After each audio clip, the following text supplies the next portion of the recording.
I will go over a few questions on the review, starting with question number 1. I have tangent x over 1 plus secant x is equal to cosecant x minus cotangent x. The first thing I will do is rewrite the side that I'm taking. Of course, I want to mess with the fraction. So I will say tangent of x over 1 plus secant x. And since it's a fraction, I will go ahead and deal with the conjugate. Multiply the top and bottom by 1 minus secant x. And from here, on the bottom, I will end up with 1 plus secant x times 1 minus secant x is equal to 1 minus secant squared of x. And on top, I will have tangent x times 1 minus secant x.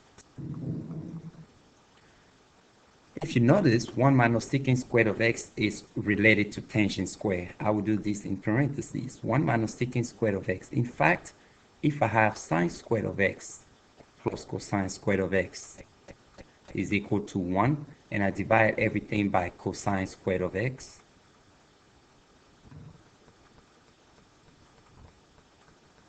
I will end up with tangent squared of x plus 1 is equal to secant squared of x. So if I go ahead and subtract secant squared of x and tangent squared of x, I will end up with 1 minus secant squared of x is equal to the negative of tangent squared of x. Well, I will substitute that in my equation that I have here, and I would have, therefore, tangent x times 1 minus secant x is equal to, over tangent squared of x with a negative in front. So I can simplify. This tangent x goes away with the power, and I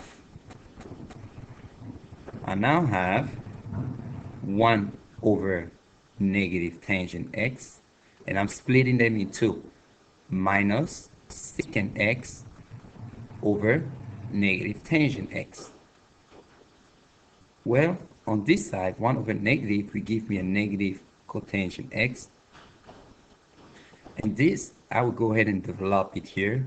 I will do that in blue.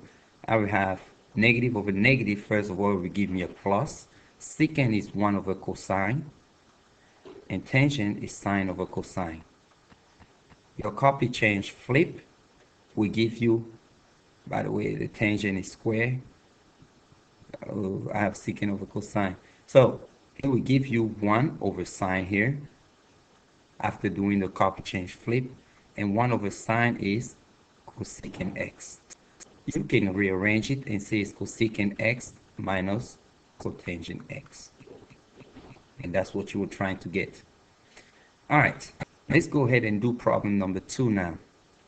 Problem number 2 is 1 plus sine x over 1 minus sine x is equal to 2 secant squared of x plus 2 secant x tangent x minus 1. Once again, I pick the fraction. And since it's a single fraction, I will go ahead and multiply by the conjugate, which is 1 plus sine x on top and on the bottom.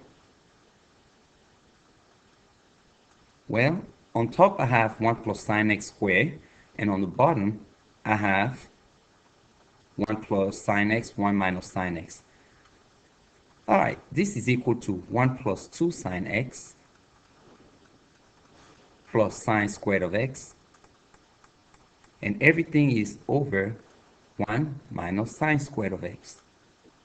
Well, 1 minus sine squared of x is cosine squared of x. This whole thing is cosine squared of x. So I will go ahead and split my fraction into smaller portion, meaning this is equal to 1 over cosine squared of x plus 2 sine x over cosine squared of x. I will put cosine x here, and I'll show you why I'm doing this, plus sine squared of x over cosine squared of x. Well, the first part is just the secant squared of x. The second part, if I show you this portion where I have sine of x over cosine of x, just that single portion is actually equal to the tangent of x. So the 2 remain the 2. Sine over cosine is tangent x. but I still have an extra cosine on the bottom, so I will call that secant x plus a sine over cosine is tangent squared of x. Looking back at my answer, I have that middle portion. I have a single cosine, but here I need two, and I also have a -1 here. And on my answer, I have a tangent square. So let me transform this tangent square into a secant square. So I will write this portion. But at the last part, the tangent square will be transformed into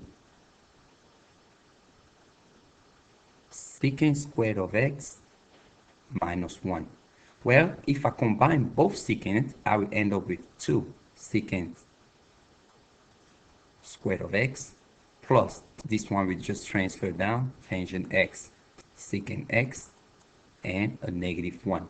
Note that I just added these two to make the 2 here, and that's my answer. For problem number 6, I have sine of x times sine of y is equal to 1/2 cosine x minus y minus cosine x plus y. Once again, I copied already the side that I will be working with. Now, using your green paper, you can expand this trig function. So it will be 1/2, and inside my bracket, cosine x minus y is actually cosine x cosine y plus sine x sine y. I'm not getting this, I'm getting this from your green paper again. And this minus, I'll open a parenthesis because it's minus this whole thing. And that function expanded will be cosine x cosine y minus sine x sine y. Now note that the negative here will distribute. This negative, it will distribute to this negative and the sign in front of it. So if I want to go ahead and write it down, this will be this sign. If I remove the parenthesis, I will have negative cosine x cosine y, but I will have a plus sine x sine y here, and I can put parentheses now, and this portion we just transfer down, meaning cosine x cosine y plus sine x sine y. Now at this point, I'm capable of simplifying the cosine x and cosine x cosine y on both sides, because one of them is positive, the other one is negative. The 1/2 remain. So I have 1/2 of 2 sine x sine y, and the 1/2 we simplify with the 2 to give me sine x sine y.